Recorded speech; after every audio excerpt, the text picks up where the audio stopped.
অঁ সৌটো দেখোন কণপিটো সি যে ইমান দেৰিকৈ স্কুললৈ আহিছে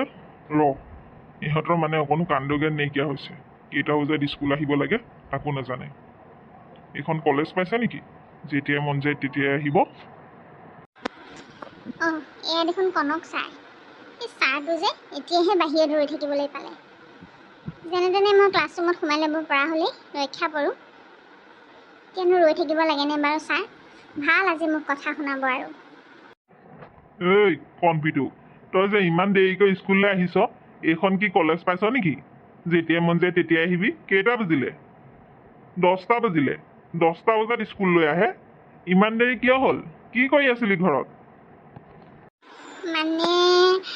মানে ছাৰ মই স্কুললৈ আহোঁতে মা দেউতাই কাজিয়া কৰি আছিলে সেইকাৰণে মোৰ দেৰি হ'ল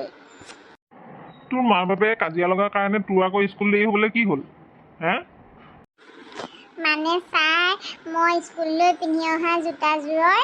এপাত জোতা মায়ে লৈ আছিল আৰু আন পাত জোতা দেউতাই লৈ আছিল সেইকাৰণে দেৰি হ'ল ছাৰ